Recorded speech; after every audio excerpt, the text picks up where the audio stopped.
Alright, good morning, guys. It's me and Esmeralda, or Hector and Esmeralda, and today our workout's going to be a little bit harder. So hopefully you have the space, and if you're unable to do it, you can do something a little lighter. You can modify. Yeah, you can modify your workout. That way you don't hurt yourself, or you don't break things around you. Also, Porfirio is doing GoToMeeting. So if you guys want to talk to Porfirio, he's on the line right now. So it's open. And he'll be open for the remainder of the time we're doing this. Right? Alright, so this workout is a little difficult. So we're going to move our chairs and we're going to get started in 1 second.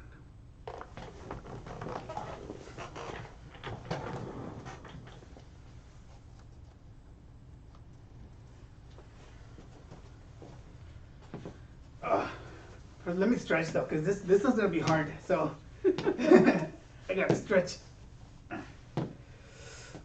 He's gonna do the jumpings. I'm gonna do the modify exercise. So if you're not able to do what Hector is doing, you could do what I'm gonna be doing. And I can barely do it, so. Star Fitness here. This workout's gonna get our lungs and our heart pumping. If at any time it gets too intense, just march in place, take a little jog, or catch your breath. When you're ready to go, jump back in. You ready? Let's rock! Whoa! Come on! Get up, get up, get up, get up, get high! Yes! All right, guys, we're gonna go to a lunge backwards. Here we go! Here we go! Come on! Stretch your quads. Feel the stretch. You feel that stretch? Yeah. Come on. Keep it going. Feel the stretch. Feel the stretch. Feel that burn. Yay. All right, we're going to get jumping in a second. Come on. Come on. Here we go. But we're gonna pause it right here because we're already tired. We're gonna take 1 second, catch our breath, maybe go drink some water. Deep breath. Relax. Or relax. Do some deep breaths.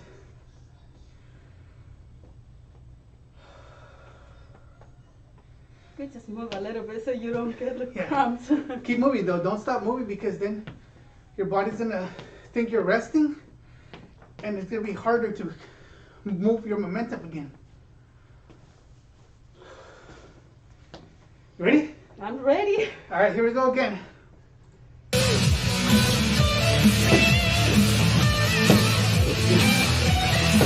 Can you feel that? Come on, let me see you touch the sky. Touch the sky. Come on. Get those legs up. All right, we're going to lunge forward. Here we go.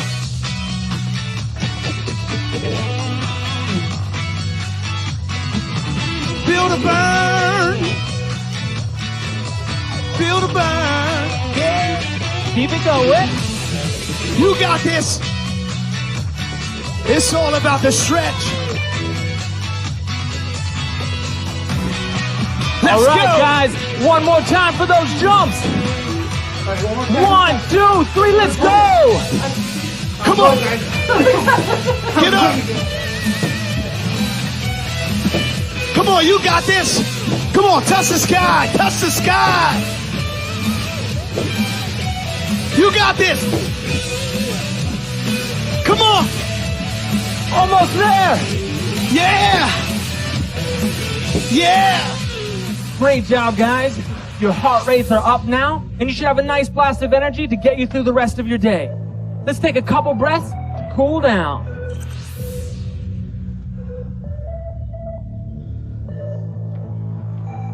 Very good. Fresh start. Out.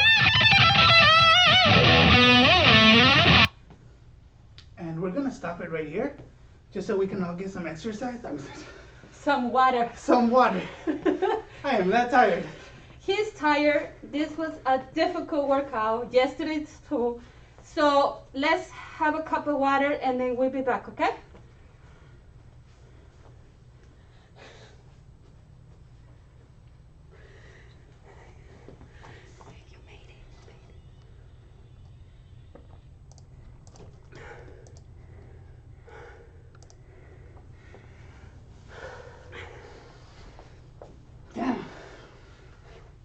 am out of shape. It's It's a mute.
Alright guys, we're back.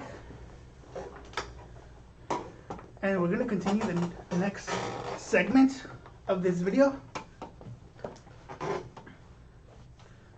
And the first segment is about the digestive system. 7 kilo whole. Across the whole planet, humans eat on average between 1 and 2.7 kilograms of food a day.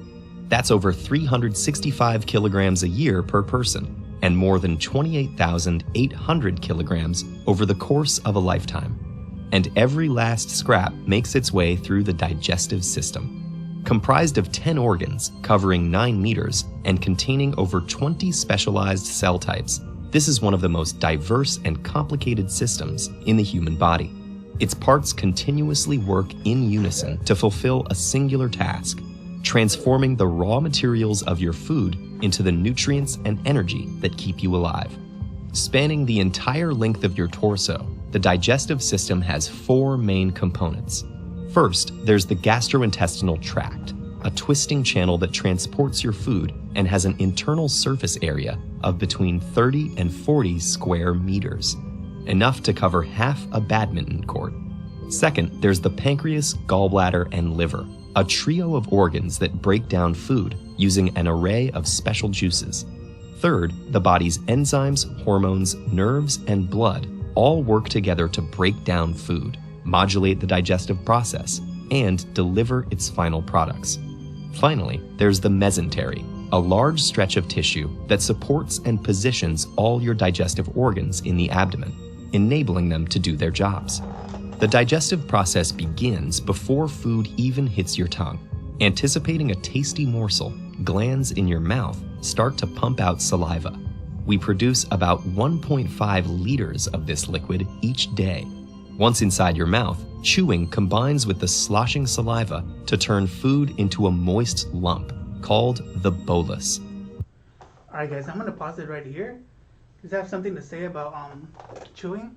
That's why it's very important that you chew your food thoroughly and don't try to swallow everything at once or eat too fast, because the saliva doesn't have a chance to break the food down if you put the food in your mouth and just try to swallow it. So chewing and saliva help reduce the risk of choking. That way you don't choke.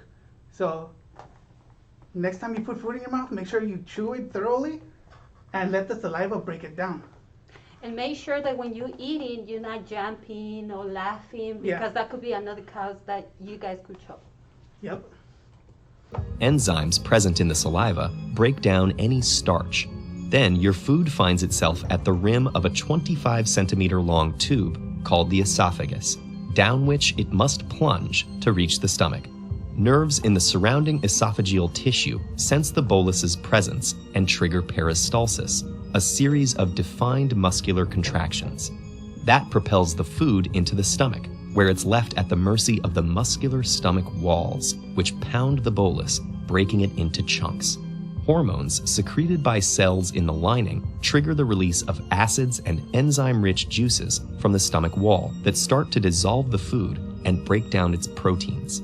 These hormones also alert the pancreas, liver, and gallbladder to produce digestive juices and transfer bile, a yellowish-green liquid that digests fat, in preparation for the next stage.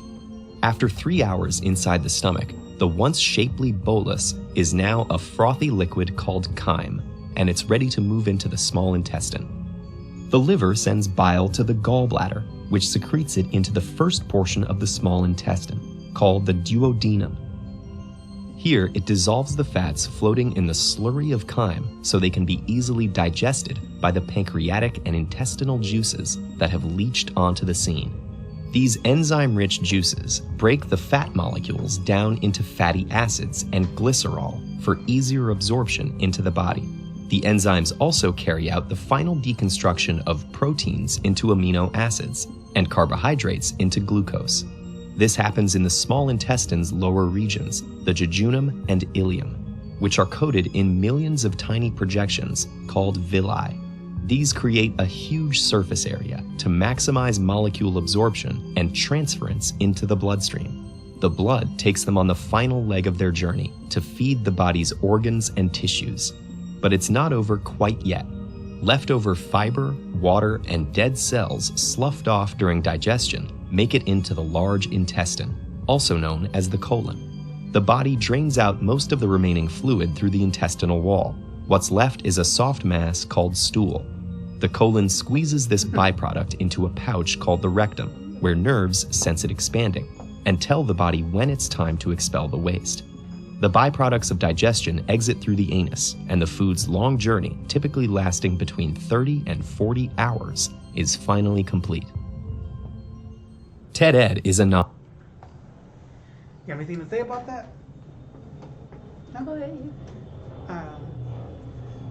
So that is the way a body processes foods. So it goes through your mouth, goes through your stomach breaks it down, then it goes through all the other intestines, and where they break it down even more, and the last bit of breaking it down was less poop.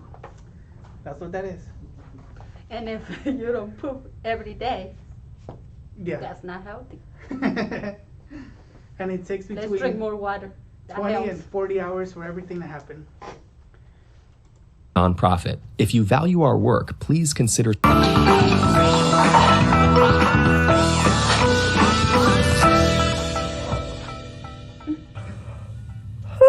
It's almost bedtime here at the... So this next segment is about brushing your teeth. So the previous videos had also about brushing teeth and hygiene, and this one is just a continuation a little bit of it and how important it is to brush your teeth. But before we get tucked in, we've got to brush our teeth. Hey, that's a good question, Squeaks. We do it a couple times a day, but we should really understand why we do it. So why do we have to brush our teeth? Well, have your teeth ever felt just yucky, like at the end of the day or first thing in the morning? I really like brushing my teeth because it gets rid of that icky feeling, and it feels good because it is good. We brush our teeth to keep them clean and healthy so they can keep helping us our whole lives. After all, how would you crunch up a cracker or bite into an apple without them? Without teeth, you'd have very few choices of foods that you could eat, so you've got to take care of them. Now, you can't tell by just looking at them, but your teeth are actually made up of different layers. The part that you can see on the outside is a super hard shell called enamel, which is mostly made of minerals. Enamel is the strongest stuff in your whole body, even stronger than bone. But unlike your bones, a tooth can't heal itself if it's broken. And your teeth are not hard enamel all the way through. Just below that tough outer layer, there's another layer called dentin that's not as hard. And below that, there's the inner layer of the tooth called the pulp, which has blood vessels and nerves inside it. And this part of your tooth is super sensitive. So in order to protect the delicate pulp inside of your teeth, you have to take really good care of the outside. And the best way to do that is to clean them up after you eat, because food can damage even those tough outer layers of your teeth. How? Well, you might think that you ate every last bite of those crackers that you had for a snack, but the truth is, some very small pieces of food are still hanging around in your teeth. That's because your teeth aren't all shiny and smooth. They have lots of bumps and ridges that help you grind down your food. And there are lots of small spaces between them too. These are places where it's easy for food to get stuck and hang out all day, which is kind of gross. But you know what's even more gross? You're not the only one enjoying these leftovers. There are lots of tiny little things that call your mouth home. These are called bacteria. They're way too small to see, but they're definitely in there. And there are a lot of them. In just your mouth alone, there are more bacteria than there are people on Earth. Some kinds of bacteria are really good to have. Others just kind of hang around and are neither good nor bad. And then there are some who are pretty bad house guests, and you don't want them staying in your mouth for too long. One type of bacteria loves to eat the same stuff that you do, especially sugars and starches. That means things like cookies, chips, bread, candy, and cereal. These bacteria hang around on your teeth and in your mouth, basically eating your leftovers. And once they're done eating those tiny bits of food, they release acid, which can really hurt your teeth. This acid can cause holes called cavities to form in the enamel of your teeth. And cavities can really hurt. They might even make it hard for you to eat if they get too big. But the good news is that when you brush your teeth, you clean away the food that those bacteria love so much. And you sweep away some of the bacteria themselves. And with them goes that icky, gross feeling on your teeth. So we brush our teeth before we go to bed to get rid of all those tiny bits of food we've been eating during the day, and to clean out the bacteria that are hiding in our mouths. Fewer bits of food in there and fewer bacteria mean you have less of a chance of getting cavities. But you should brush your teeth in the morning too, because even though you brushed the night before, there are always some bacteria sticking around in your mouth. And while you were sleeping, those little guys were partying it up. So when you brush in the morning, you're starting the day off with a nice clean mouth. That's why you should brush your teeth at least twice a day, in the morning and at bedtime. Taking care of your teeth will make sure that they stay strong and healthy, so you can keep eating good food, which keeps the rest of you healthy. Once our teeth are clean, it'll be time for us to head to bed. But if you have any questions about sleeping or teeth or stars or any kind of science at all, get help from a grown-up and leave a comment below, or send us an email at kids@thescishow.com. We'll see you next time. It's a very good information. It's letting us know how important it is for us to brush our teeth. If you're not able, you have to brush your teeth at least twice. Twice, when you wake up and before bed. Yeah, it's the right way is 3 times a day. But if you're working or if you're in another place, maybe you could just mouthwash, and then that will help a little bit. Yep. But it's very important for you to brush your teeth, because if not, you could get cavities, and that hurts a lot. Yeah, and you have to go to the dentist, and they have to use that little drill in your mouth to cut the cavity a little bit more, and so they can put medicine inside. And then they tap it with what? The anesthesia. They put something on it, like a little paste, so it could be better. But before you had that little paste in your tooth, it hurts a lot, the process. Yeah. So before going through any of that and having to go to the dentist and have your cavities filled, it'd be easier to just brush your teeth twice a day to prevent from any of that happening.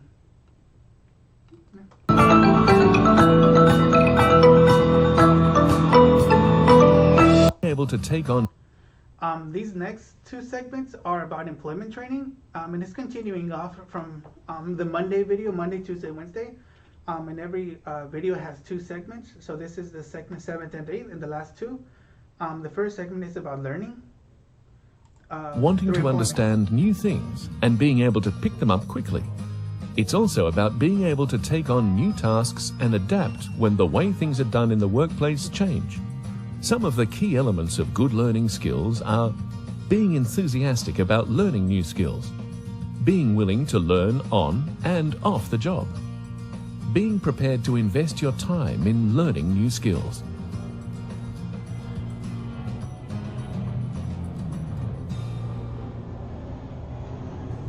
Because you're going to wash and I'm going to be your assistant, okay? Yep. And now just hold it down here low so you can keep control over it and start washing her. Because the soap's already in the bath, as you know. And be careful not to get it, don't come up past her head here, because we don't want to get water in her ears. And don't forget her tail. Got to wash all of her. That's it. And down her legs, forward her back. That's it. And straight onto the table. And give her a nice towel dry. Yeah, sure. Good girl. going real quick and off real quick. That one? Yeah. Take down, take down, take down, take down, take down. Yep. Hey!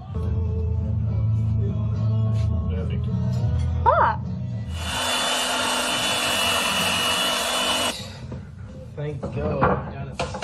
Love it. Hey, horses. Technology. And the next segment is about technology. But I want to say one thing about the learning process is that even if you're making mistakes and you feel like you're not doing the right thing, that's still learning. You're still doing something. You're still moving forward. You're not in the same spot as you first began because you're taking steps to move forward. So even if you fail, that's a learning. Failing is also part of the learning process. And then we know what to do the next time so we don't fail the same time. Practice makes it Practice perfect. makes perfect. So the more you do of it, the better you get at it. And that's learning. If you're not able to do it at the first day, don't give up. Keep trying. Keep trying. Keep trying. Because if you exercise the same thing over and over again, it will be better and you will learn. Yes, true. It's just time. General technology skills that employers want include things like being able to use a computer, how to use FPOS, a cash register, a photocopier or scanner, a camera or a phone. Some of the key elements of good technology skills are: have a basic range of technology skills, being willing to learn new technology skills, be willing to practice using technology,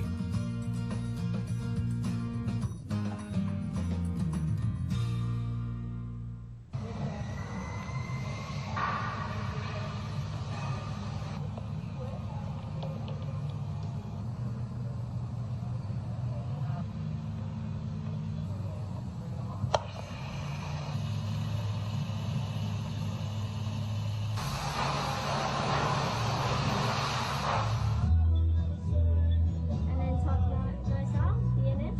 Yeah. That one? That must change. And then put up next to the The right spot, it's okay. So Underwood, you in, yep. Now you're looking for G and R, Underwood. That's it. Right, and that brings it down there. Okay, so writing in the book, we need to write those figures. So the diesel quantity.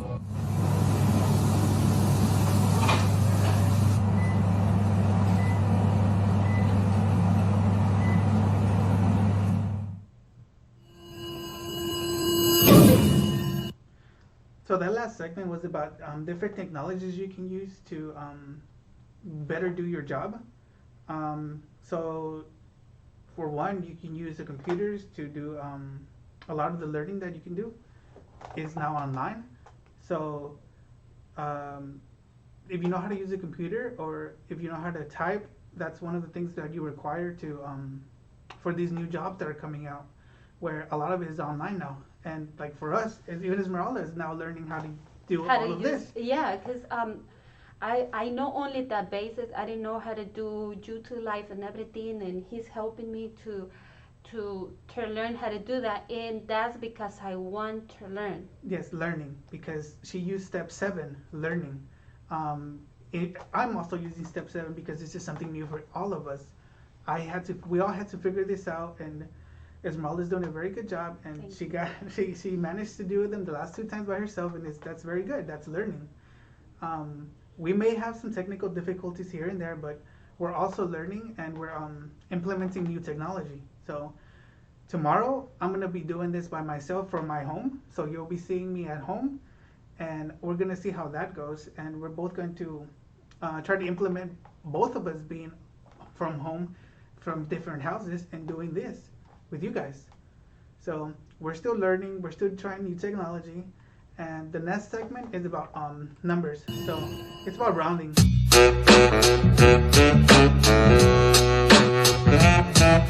When rounding to a certain place value, find the rounding place, then continue to look at the number to the right, man. You don't need luck. If the digits 5 or more, then you round up. If the digits less than 5, then you round down. That's how the round rounded number is found. When rounding up, the rounding place goes up by 1. When rounding down, it stays where it had begun. The numbers to the right of the rounded digit get changed to zeros, then it's legit. When you need to find out an approximate amount, rounding gives you numbers that are easy to count. When you need to find out an approximate amount, rounding gives you numbers that are easy to count.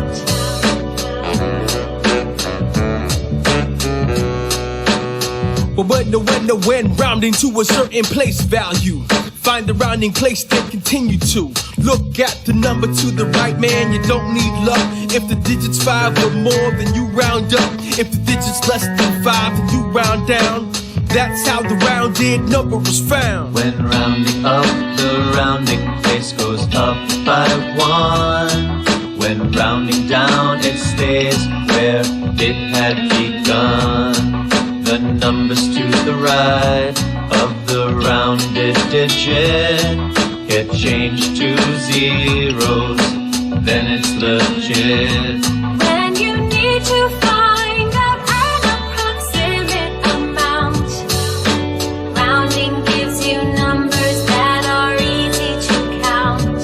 When you need to find out an approximate amount, rounding gives you numbers that are easy to count.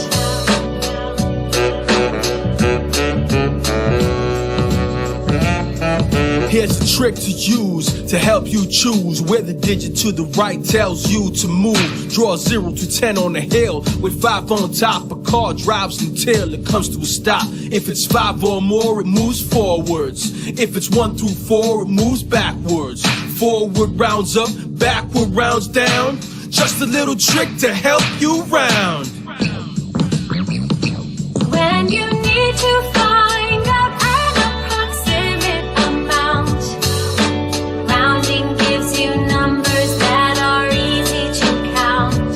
When you need to find out an approximate amount, rounding gives you numbers that are easy to count.